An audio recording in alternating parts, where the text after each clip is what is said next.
Please raise a toast to our challengers, the big-time Buccaneers! I'm Disguised Toast. I'm Ali Straza. And I'm Ann. And we are The big-time Buccaneers. Yar! Working as a team definitely gives you an advantage as opposed to just being one person. I mean, I think 3 heads are better than 1. I think we have a really good balance. Ant's a great player, Ali's a great player, I'm, the best player. So yeah, we're definitely gonna swashbuckle our way to the championship. Can we get some more pirate puns somehow? I think we're gonna stomp the competition, if I do say so myself. I mean, it's not gonna be close. It's not, not even gonna be close. we're gonna make them walk the plank. Oh my god. Yeah, we're pirates. I love you, dude. The big-time Buccaneers!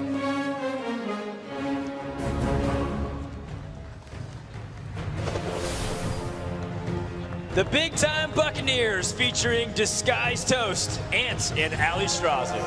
As we were saying in the opening, Ant, one of the most accomplished players in Hearthstone this year, going to the World Championship. Toast, as we learned, a rap god himself, and Ali Straza, a Southern California local, so maybe she'll be a little bit better adapted. Let's toss it over to Raven for a couple of words with the Big Time Buccaneers. Thanks a lot, Frodan. I'm joined by our first team on the stage for a few words. So first of all, Ant, we saw you at Championship stage. Now you're on the Blizzcon stage. How does it feel to be America's newest Hearthstone superstar at this point? It's all gone to my head, honestly. I'm just super famous. I don't want to talk to anybody. Don't ask me for photos. Wow. I'm not serious. No, please do all of that. Well, you're talking to me, and at the moment, that's all that matters. Yeah, exactly. And then on the other side of that, Ali, we've not seen too much of you on a stage like this. You were at TwitchCon, of course, but are the nerves kicking in now that you're here? I'm not gonna lie, a little nervous, but more excited than anything, I would say. That's fair enough. And Toast, just a quick one. Have you got these raps set up for every team you're going to face today? I hope so. Every single person, every single team. Okay, I hope there's not one for me. But so it'll be great to see those a little bit later on. So we've welcomed our first team to the stage. Let's welcome our second team for round 1. Please raise a toast to our next challengers, the Jungle Giants. I am Firebat. Firebat is the 2014 Hearthstone World Champion! I'm Jack. Paladin Doomsayer's pretty damn fine, even though it's a card that's on the sideline. And I'm Crip. I feel like they're past their best, and I'm gonna have to carry both of these through. We are the Jungle Giants. Definitely want to win. This is the first time I've been to BlizzCon, first time I've been to America. We're the team to beat because we are the best. We're going to win this whole damn thing because we have marginal advantages in the deck lineups. We compound the marginal advantages across the entire tournament, so the marginal becomes less marginal, and then it's like kind of okay. We're the team to beat because we've got the best standard player in the world, the best arena player in the world, me. The Jungle Giants. Welcome to the stage, the Jungle Giants featuring Criparian, Firebat, and Jackie. And both Crip and Firebat have played on the BlizzCon stage before, Firebat taking home the title in 2014. Send it over to Raven for a couple words with the Jungle Giants. Thanks again, Dan. Welcome to the stage, guys. First of all, Firebat, you're known as a bit of a tryhard when it comes to Hearthstone, 2014 World Champion, of course. This is a bit more of a light-hearted event, but how much have you been putting into this? Has there been spreadsheets? There's been one spreadsheet with a different page for every single team. I tried to predict everything that they would play based on the classes that were presented. So I'm hoping I memorized all of the cards in all of their decks. So trying pretty hard. Okay, no surprise there. Feeling confident. And Jackie, this is a team event, and you were well known for bringing things a little bit outside the box. Did these two guys try and rein you in a little bit for this one? A little bit, but you'll have to wait and see. Not much. Might have some memes prepared. Okay, we'll see. I look forward to it. And Crip, we heard from Toast a little bit earlier on with some interesting lyrics. Are you going to have anything prepared by the end of the day? No, I accept it. It was a good job. I think it was a fair slam, and I hope the results make him feel bad at the end of the day. Fair enough, just beat him in the game. So let's get the first match underway. So shake hands, guys. Good luck in the match, and we'll get the first match of the Hearthstone Invitational underway. Bring honor and fame back to their inn. The big-time Buccaneers versus the Jungle Giants. Let's see what you got!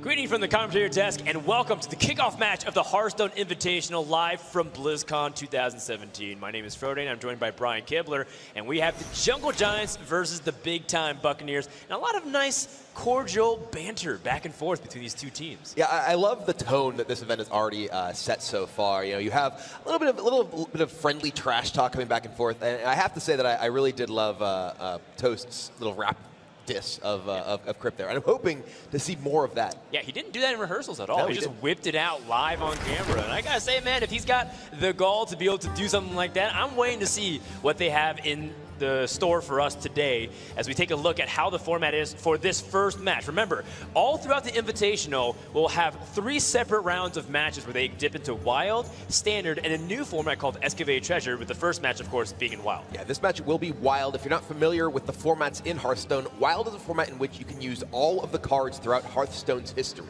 So these decks can include everything back to Naxxramas. So we'll see, I have to imagine, some mad scientists, sludge belchers, things of that nature that haven't really seen competitive play in a while. That's right, and the classes have been separated as such. They have to pick a strata of 3 classes. For example, Rogue, Mage, and Hunter were in one strata, and from that you split up the classes to what you want, but you have freedom. You can freedom to build however you want. You can say, for example, I want this Mage as Toast did for Wild, and Toast has been playing a lot of Mage on his own personal stream, and does this really surprise us that he's choosing a deck of this kind? Not at all. Toast has been well known for playing Quest Mage, the essentially infinite damage combo deck in Standard. The deck that he has built for Wild is very similar. Rather than using the quest itself, he plans to use Emperor Thaurissan to reduce the cost of the various combo pieces to allow him to play Antonidas plus Apprentices and just throw infinite fireballs at his opponent's face. That's right. So not Quest Mage, but still very similar of OCK Mage, or one-turn kill, as we like to say within our terminology. Now let's go ahead and look at the other team captain here, or at least the most prominent featured member, and that's Kripparrian, the Hearthstone superstar. He's doing a mix-up of a good old classic Pirate Warrior that we've seen in Wild. Yeah, Pirate Warrior has been a force to be reckoned with in Wild. A big part of that is the card in the middle there on the top, Ship's Cannon. Ship's Cannon, in particular, in combination with Patches, can allow you to deal a ton of damage really quickly as you play Pirates. Also has a lot of burst damage potential with Death's Bite Leroy, we see at the bottom of the screen, as well as the big finisher in Fel Reaver. Yeah, Fel Reaver, definitely one of the original 5-mana 8/8s that put a lot of pressure, not like the Pure Tide Hydra.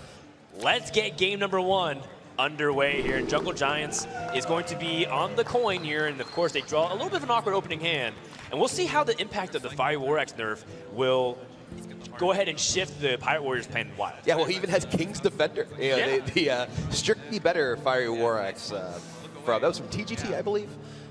And you can hear the players talking a little bit. We'll be able to listen to see what they're talking about their mulligan stage right now. Yeah. Let's see how much they Psych keep. him out. Oh, that's a full mulligan. Okay. All right, well, I got a lot of 2-drops. that's cool. We can get a 2-drop. Oh, top decks. Top decks. We got this. We have 22 damage. No one, please. No one. I feel like we should try this. There's only one. Draw Patches. I would really love for you to draw Patches. I'd really love He's to have thinking. Well, it seems like everything already has begun with the strategy talks on both sides, and this is something that Pirate Warrior has to evaluate very carefully.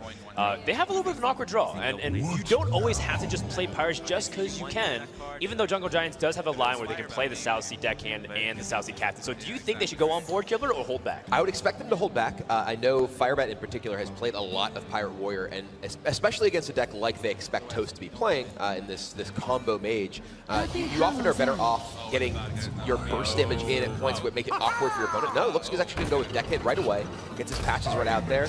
This does have the effect of, even if Big Time Buccaneers chooses to ping on their turn, there's still a Pirate left in play to coin out the South Sea captain as well, however.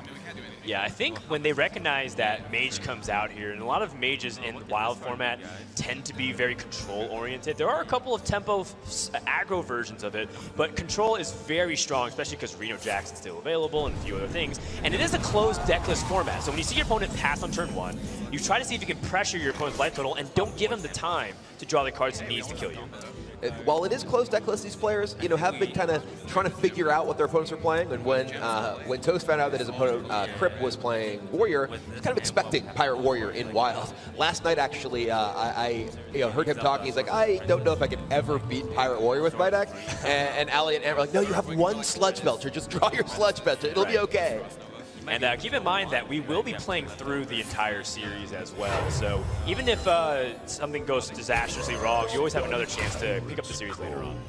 Yeah, the team that does get the most overall game wins gets a bonus treasure, as well as the total number of game wins ends up being a tiebreaker, just in case the teams are tied in terms of total treasures accumulated. Basically win as much as you can. And Big Time Buccaneers is going to have trouble with that if they're giving their opponents cards. Jungle Giants did not have a 3-mana play, and because Big Time Buccaneers went for a Cold Light Oracle to draw deeper into their deck and get some answers, they've also given Jungle Giants some more threats. Yeah, it's a lot of resources for the Pirate Warrior, and the Pirate Warrior is a deck that can utilize those resources very effectively. Pretty much any card you give them can turn pretty much directly to burn. Look at Jungle Giants' hand. They have all 4 weapon types that they would like to have in their deck. They have the Zos First Mage, which gets you the Rusty Hook. They have effectively Fire War Axe, now reimagined as King's Defender. And they have Testbite and Arcanite Reaper. That is way too much weapons. And even Leroy Jenkins is just like burst damage. So at this point, they can just all go face and pressure the life total of Mage and not give them time. And I think Cold Light Oracle is already tipped off the Jungle Giants of what kind of deck this Mage is. Yeah, and not to forget that Toast is very well known for playing these combo-oriented decks anyway. True. And Pirate Warrior is exactly the kind of deck you'd love to get queued against, or rather queue into a combo-style Mage deck, simply because you're able to put out so much damage so fast and not give them time to assemble their combo pieces. Looking at the Big Time Buccaneers hand, they have 2 Molten Reflections, but they don't have any copies of Sorcerer's Apprentice. They don't have their Emperor Tharson. They're very far away from being able to do their combo. This could be a really tough turn, and I want to start listening into the Big Time Buccaneers to see what they're talking about on this very crucial 4-mana turn. Like Nova into Blizzard? I think that's reasonable. That's reasonable. Okay. I think we just need to not take damage, right? Yeah, we just need to not die. So kill the Saucy, yeah.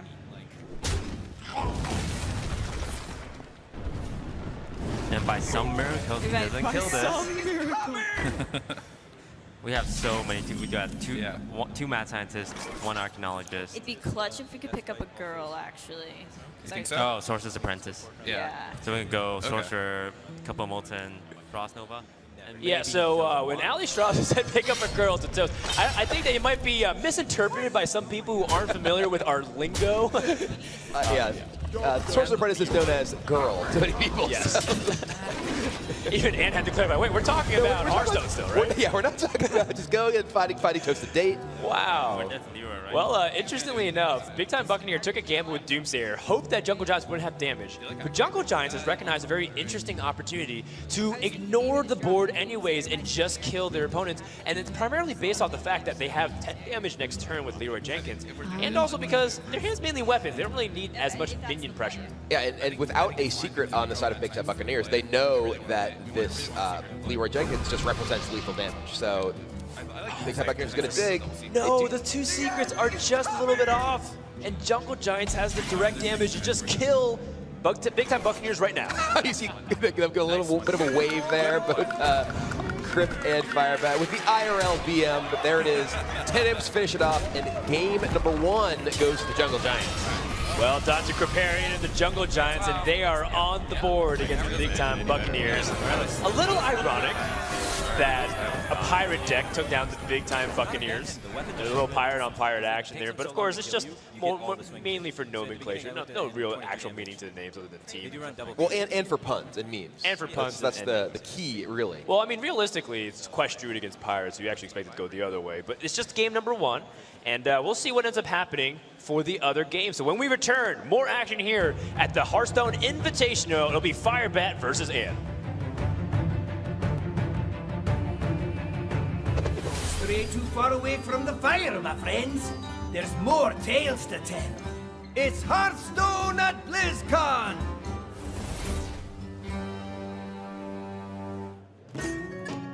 The 2017 Hearthstone Invitational is brought to you in part by Republic of Gamers, Intel, T-Mobile, and NVIDIA.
Welcome back, everybody, to the Hearthstone Invitational 2017, live from Anaheim, California at Blizzcon.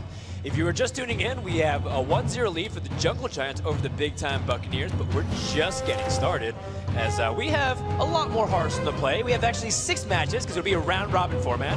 So if you're a fan of maybe Dog and his team or Raynad and their squad, they're also going to be coming up after this match and playing everything there for. So Jungle Giants currently up 1-0, and they're currently discussing strategy. And we see that they have a lot of knowledge about Hearthstone, but we also had a chance to sit down with TJ and test their knowledge about each other. The rope!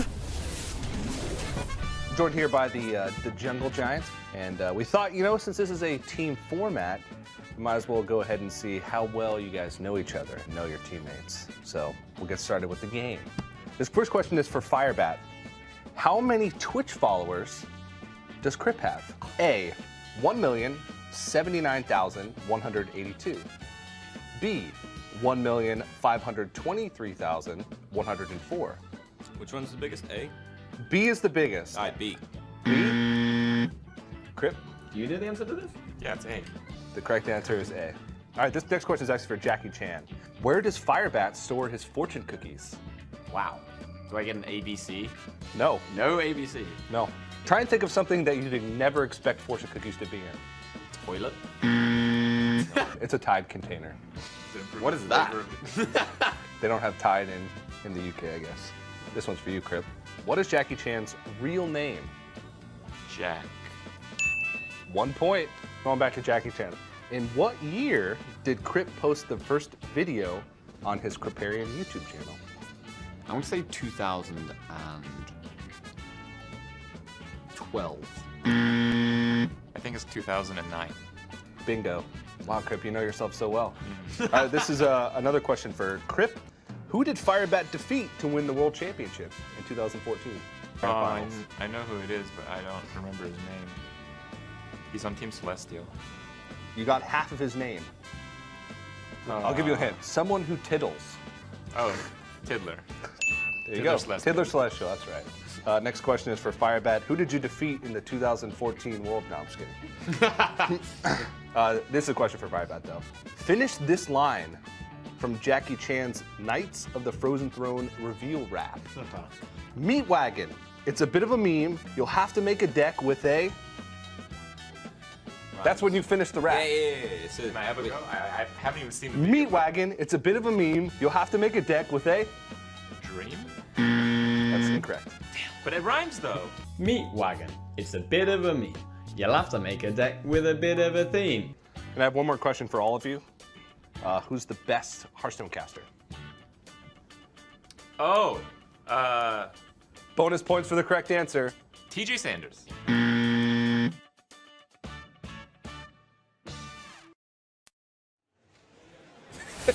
Wait, what? Who was supposed to answer that question? I don't even know. Was there any correct answer to that question? I'm not sure. We're all According to dying Reddit, to it's know. Firebat. He's on the team, so that I Actually, think is according to probably Reddit, the correct it's you, answer. Brian Kibler. Or maybe you and Firebat make a fusion dance and somehow become one person. Speaking of Firebat, he is coming up next here, and a wild deck that has been very powerful has been the Aggro Shaman. And this shouldn't really come as a big surprise to many people, but couple of the interesting cards that people always look at are things like Hammer of Twilight, a card we don't really see at all, despite the fact that it still actually is available in Standard.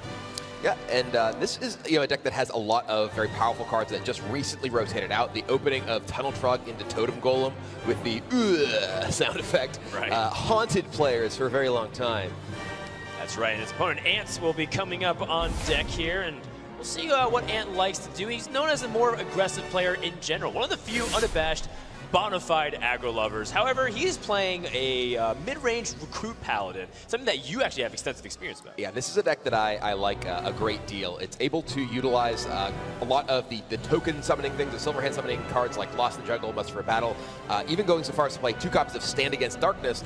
And basically, if you ever get a chance to stick a board of recruits, you have Lightforged Stegodon and Quartermaster to make them immediately into huge threats, which can end the game. All right, game number 2 is about to begin, and we'll see if either of these teams can continue to either build on their momentum or will big-time Buccaneers equalize. And with the mid-range Paladin, it's very important for them to make sure that they are able to secure the board against Shaman, because if they don't have as much comeback mechanisms as a normal Paladin deck with all those board clears available to them. Yeah, there are no copies of Consecration, for instance, in the deck for big-time Buccaneers here. So they rely primarily on just fighting for the board with their own minions. There is the copy of Knife Juggler we see in their hand here. So it'd be interesting to see what they're talking about in terms of how they want to play this out. Yeah, and there's a lot of validity to even things like the Rallying Blade. You are primarily a proactive deck, but you're also playing against a deck that can climb and run away with the board with a Tunnel Trog, for example, or maybe even the Totem Golem with a single 1/1. You can challenge and then utilize that overload. So big-time Buccaneers keeps the Rallying Blade. I like that a lot, and they are rewarded with a couple of other really powerful cards. Tutor Darkshire, another unsung MVP of the deck. Oh, the immediate thank you from Jekyll Giants, as their hand is exactly that we talked about people having nightmares about. The Tunnel Trug into Yeah, this has terrorized the 2016 meta all too well. People remember exactly what this was capable of. But big-time Buccaneers does have some ways to strike back. However, Jungle Giants also has even better follow-up. They have Bloodsail Corsair to knock out the second charge of Rallying Blade. They have Jade Claws to help secure the board and also push a little tempo. This is a very explosive hand from Jungle Giants. They're deciding exactly how they want to maneuver this turn here. Let's listen in to see what Firebat's talking about. Divine Shield granted. We have an answer if we do Jade Claws, because we got Tunnel Trog. So I think we should do Jade Claws and not give them anything to work with. I quite like the Totem Golem. I kind of like the Totem Golem too. Wait, why are you on Jade Claws? Because it doesn't get punished by anything. It gets punished by their pirate. Oh, I see. If they run, who knows which pirate they run. They may run Deckhand, since the deck often has a weapon up, but they could also play Bloodsail. I think the pirate, the clause is better as long as they don't have the pirate. But you said this is a card that they didn't keep, and they still have cards that they kept. 2 cards. Yeah, so I'm going to respect that. Just rope and then talking to Totem Golem. It's fine. It's alright, overloaded with Jade Claws. You said that's really good. Yeah. So they either like our play, which I doubt, or they drew a really good card. Okay, Muster. Muster is like the only really good card. Like if we hit the 2/2 and go face, and he rolls healing, you can re-heal it up to a 3/4. Yeah, that's true. Okay, I like that. So if you're going to go Rallying Blade, you can consider hitting the 3/4 and trade off your 1/1, right? I don't hate hitting this, the golem, just because this, I mean, I don't know if we're going to juggler soon or something. Like. Yeah, I mean, the next turn's probably juggler, honestly. Right? Yeah. It might be a little bit easier to deal with the Trog. Okay. So we just get the totem golem then, right? I think so. I mean, are you guys confident in that decision? Yeah, I'm good with that.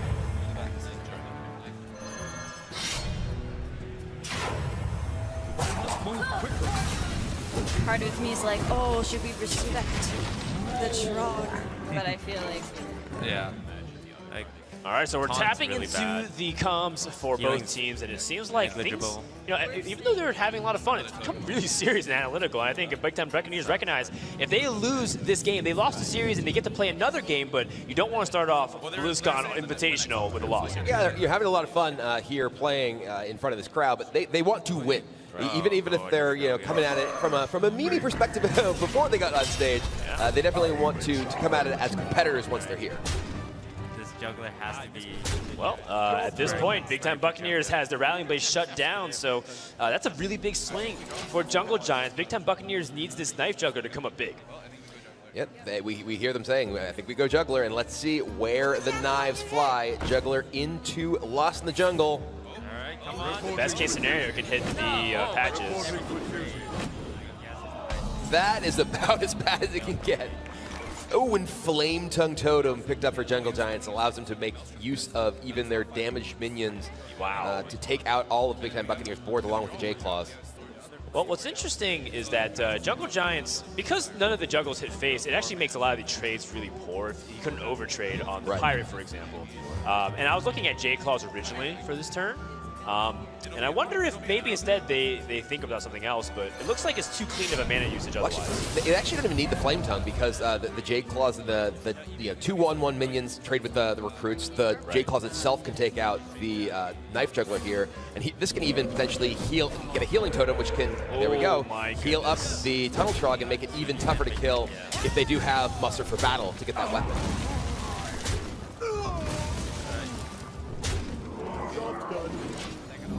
Well, Big Time Buccaneers need some help. They're looking at a pretty bad situation that's going to get out of control in the next couple turns. That is one of the worst draws that you can look at. Divine Favor is not something that's going to be useful in aggressive mirrors, so to speak. If both decks are playing very fast onto the board, it rarely gets a lot of value. Yeah, and I think that both of Big Time Buccaneers decks so far have been ones that are aiming to beat controlling or other mid-range style decks. And Jungle Giants, so far, they've just played aggro, which has really put Big Time Buccaneers' slower decks into a tough situation. All right, let's go ahead and tune into the teams again, see who's going to close out this game. The 3/2 to make it a 3/3 technically is a bit healthy. I like Hero Power Flame Tongue. Doesn't I like matter Hero who you Power are. Flame Tongue. They don't have a weapon. We just play Aya next turn. Yeah, we don't want to overload ourselves. They don't have Pirate. They would have played that there 100%. Yeah. Yeah.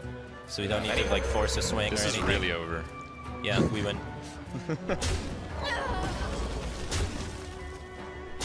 Would you consider just going face here? If we draw another weapon, we can end the game with Lava Burst a lot easier. We have 3 weapons. I don't think so. No, I think we still win the Because 2 of value. the weapons are 5 mana, right? We don't start going face until they can start comboing something. Okay. Okay. We have plenty of time to get double charge-in swings. The way we lose is they equality clear our board. I think we just like stand against darkness. Yep. Yep. All right. Go equality, Knife Juggler, unleash the dudes. Yeah. Wow. I think we're dead. Yeah, Jackie's laughing, we're dead. I like that they're reacting to Jackie's laughter across the board. They're like, oh, Jackie's laughing. We must just be dead. And they are. Jungle Giants close out the game to take 2-0 lead, which will win them the series, but there's still another game to play. Yeah, very commanding performance there from Jungle Giants, but you got to admit that the draw kind of fell into their favor there as well. They got the ideal start that you want as the aggressive shaman. That's kind of what the thing about Wild is. You have a lot of high power level, and some decks feel unstoppable if they get the nut draw.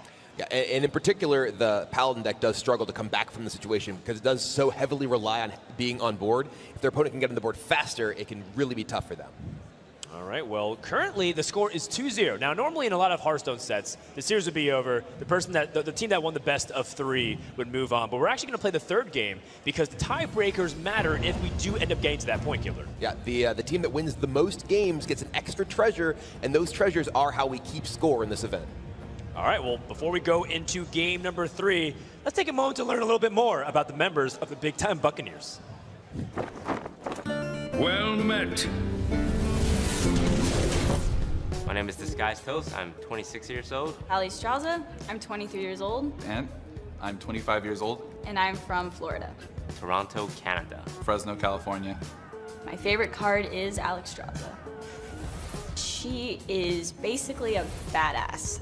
My battle tag comes from my weird obsession with ants. Or it's actually just my name shortened, but I like weird obsession with ants because that's people think sometimes. My battle tag comes from the phrase disguised toast. This guy's toast. And it's a play on word, disguised toast. Disguised toast. It's funny. It's funny. Hello, toast. I love it. The most important quality to be a great Hearthstone player is definitely resilience because you're going to lose a lot. Mental perseverance. I think the most important quality for a great Hearthstone player is flair. You gotta do it in style. You gotta, get the fans. Don't be boring. Just do the crazy things. Why are we gonna win this tournament? We're just gonna win because we're the best. There's not much else to it.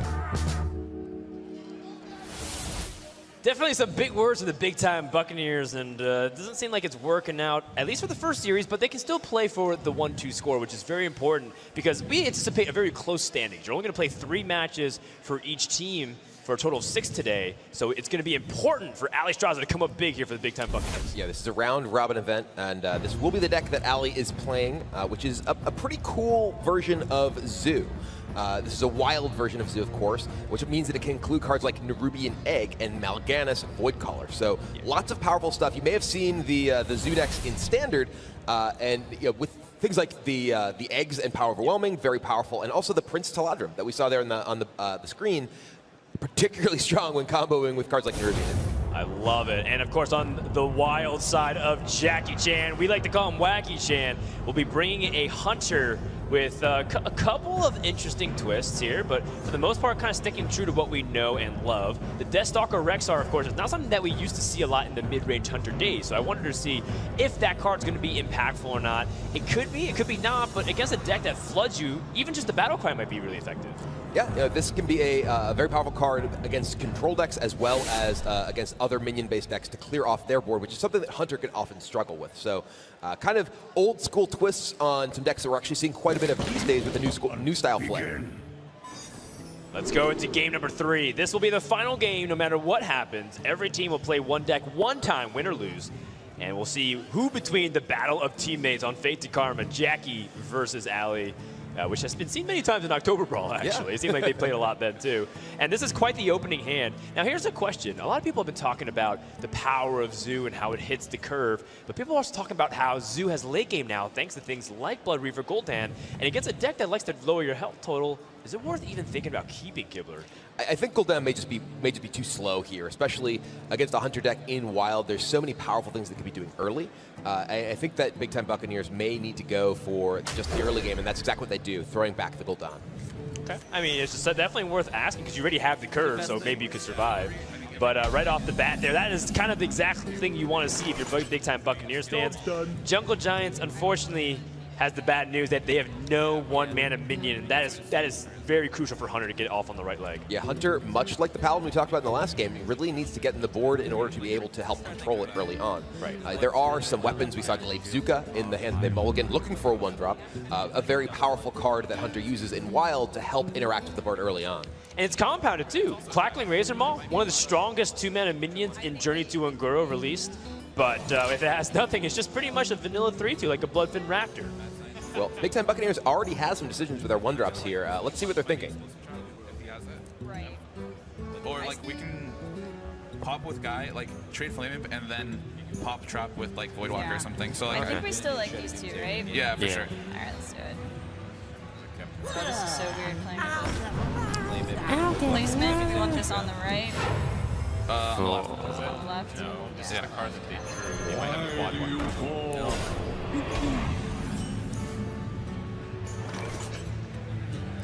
Yeah. So the way things been going, like they probably have mad scientists, so they play it here. We probably trade pop scientist, unless like you don't want to trade. All right, well, it seems like Big Time Buccaneers kind of had a little bit of debate, but in the end, you just want to go for the raw stats, I think, early on against Hunter. The most important thing is to never give Hunter the ability to stack the board. When Hunter is able to be ahead and push damage while taking the trades, they're probably going to win the game from that point on. And that's a huge draw for Big Time Buccaneers here, finding the Demon Fire, which allows them to continue to develop their own board presence, as well as limit Jungle Giant's board. Buffing up the Voidwalker here, they can kill the Razor Maw, deny the Beast on board, as well as leave themselves with even more stats. Oh no, Jungle Giant is just drawing more situational cards right now. And Haunted Creeper is definitely a sturdy card, but it's not going to do anything on this board, so Jungle Giant just uses Kill Command to start clearing things off. This is how desperate they are. Yeah, and on a one-mana minion. It is a very rough spot for the Hunter. Obviously, you much prefer to use Kill Command to kill your opponent's large minions, to finish your opponent off, but the Hunter really can't afford to fall further behind. So without a regional play that turn, decides to just fire off the removal, and Big Time Buccaneers is just going to respond by further filling up the board. Well, almost nothing small that Jungle Giants develops will have a big impact, but perhaps his Pilot Shredder can. That is a card that has continued to fluctuate in power level as more and more sets develop or come into Hearthstone rotation. And so, you know, there's now a slew of opportunities where 2-mana minions can make an impact, or just kind of land dud as a vanilla minion. Yeah, I don't even know all the things to think about when. Well, there's still the usuals. There's the Doomsayers. There's the Explosive Chiefs. There's the, of course, all the hide in the Millhouse. And there's also like Unstable Ghoul, but right now both Big Time Buccaneers kind of has a big play opportunity with the Void Color. Look at them right now. Toast just like eyebrow raising at Jungle Giants. That I love how they're able to see each other across the stage. They're kind of playing off the reactions of one another. Oh yeah. We saw that last game. Like, oh, Jackie's laughing. We must be dead. Yeah. Or you know, when Firebat had the lethal, he was starting to wave already to the Big Time Buccaneers like, peace. This first game is ours. And I think this play seems relatively straightforward here from the Big Time Buccaneers. I think it's all about how you want to deal with this Pilot Shredder, if you want to deal with the Pilot Shredder.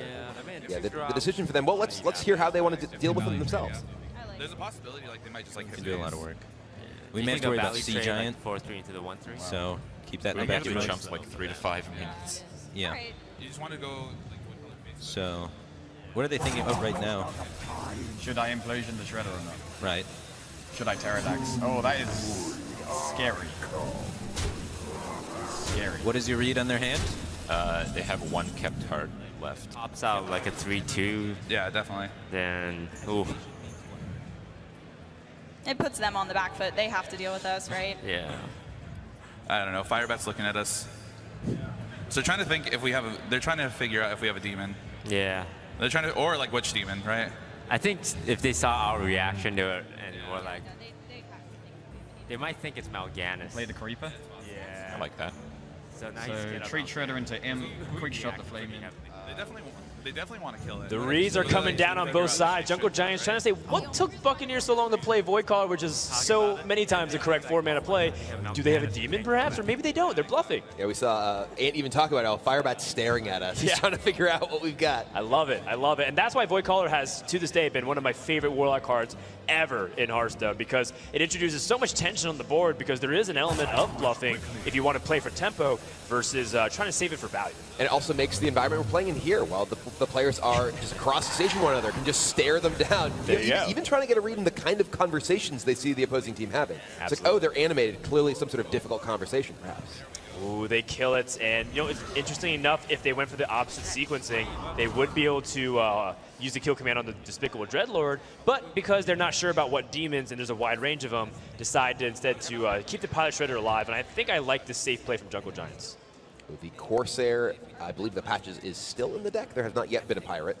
So I believe they can't quite clear everything with the Dreadlord here. They could decide to potentially pop the Shredder, see what comes out. And then potentially use the Dreadlord plus the other minions in play in order to potentially clear off that additional 2-drop. Though there's also a Beast in play, so the despite the fact that both of the kill commands are gone, there's still the threat of Houndmaster coming down. Yeah, that's a good point. I'm in favor of clearing everything. Zoo tends to win not necessarily through the big burst, but through the board control. And Despicable Dreadlord is an effect that continues to get value over time. The longer it can stay in play, the higher chance you have to win because of how much damage it generates. Sometimes you see Despicable Dreadlord do 5-6 damage a game, or even more. And that's insane for a 5-mana 4/5. All right, so Big Time Buccaneers going to just let the Dreadlord ability clear off the Shredder. See what's coming out. Huh, bit of an interesting twist. There's a Houndmaster, though, so if they had allowed the Beast to remain up, they could have gotten somewhat punished by that. Right. Well, Jungle Giants pretty much needs to get onto the board any way possible. They only have 2 minions this turn. I don't think there's that much validity to using a quick shot setup here.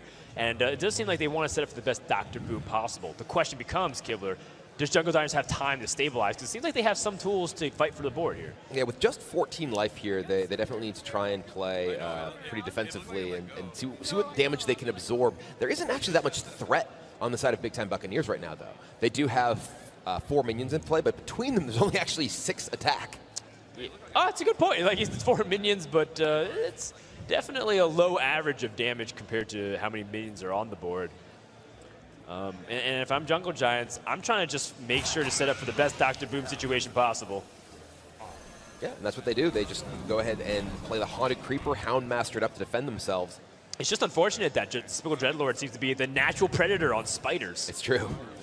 And the Dreadlord itself can attack into the spider, clear off the spiders that come out. Ooh, but there's the Power Overwhelming pickup, which means that they have even better options to allow them to clear through this, popping the egg potentially into the spider and then trading off their other minions, allowing Dreadlord to more or less clear off the board. Yeah, so a Power Overwhelming allows them to clear everything and some that 4/4 and put them in good position. It seems like they're valuing the smaller tokens as well, because they had an opportunity to try and utilize some of their smaller minions in this position. I really like where their head's at right now.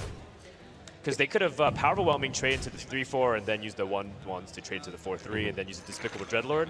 But they value their token bodies as at the front half at least. Yeah, the Dreadlord clears off those small spiders, then Iribian comes out. Dr. Boom can come down, but there's 10 damage already on the board for Big Time Buccaneers, plus the Bone Mare waiting in hand.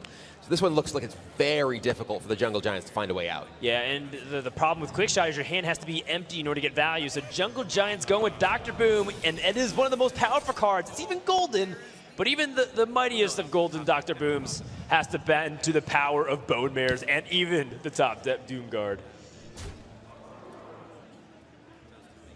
Toast pretending like they're, oh, actually, no, he's searching for a reaction. Yeah. Searching for a reaction, trying to see how would Jungle Giants react to a top depth Doom Guard, but they are dead, and that's going to be a game for the Big Time Buccaneers, which is important for the overall tiebreaker score here. Yeah. Jungle Giants will win the match 2-1, but Big Time Buccaneers does pick up that win, which can help them overall in the event. Love the showmanship, definitely from the Big Time Buccaneers. It seems like Toast was having a lot of fun, but in the end, Jungle Giants takes the series 2-1. And a good thing for me and Admiral as well, because we put our faith in Jungle Giants, and hopefully they don't make us look silly. Yeah, I mean, Toast did say the most important thing to being a Hearthstone player was flair. That's right. So the first treasure, which is equivalent to a point, again, for people who are tuning in midway, Jungle Giants has 1 treasure, 1 win. We will also award 1 more treasure to a team with the most game wins at the end of the day. We'll go ahead and toss over to Raven, who's at the tavern with our winning team. And congratulations, guys. It was a pretty strong victory overall. You did lose the last game, and as the guys are saying over there, every single game counts. But first off, how are you feeling about the wild section of this tournament? Because you look pretty confident in that one. Well, we have fast decks. It took the Pirate Warrior 1 more turn than I expected to crush their souls, but we'll settle with turn 5, I think. Yeah, it still seemed quick enough to me. And Firebat, do you think all your wild decks were very aggressive for this one? Is that something that was planned because it's wild and there's access to so many good aggro cards? Yeah, wild decks aggro cards are really, really good, but as well, combo decks are really common in Wild, and combo decks just get flat out destroyed by aggressive decks. So we were hoping a lot of players would be bringing something like the Freeze Mage that we could really take advantage of that with. Yeah, and it got the job done. And finally, Jackie, obviously playing against your teammate, Ali Straza. How was that? Was there much sort of banter between you two beforehand? And are you going to rub this in a little bit that your team beat hers? A little bit, yeah. We were against each other for the October Brawl as well. So it's like, we seem to just be against each other all the time. But no, we get on well, so it's friendly banter. All friendly fun in the tavern. But congratulations again, guys. And we'll go back in and check with Frodan and Kibler.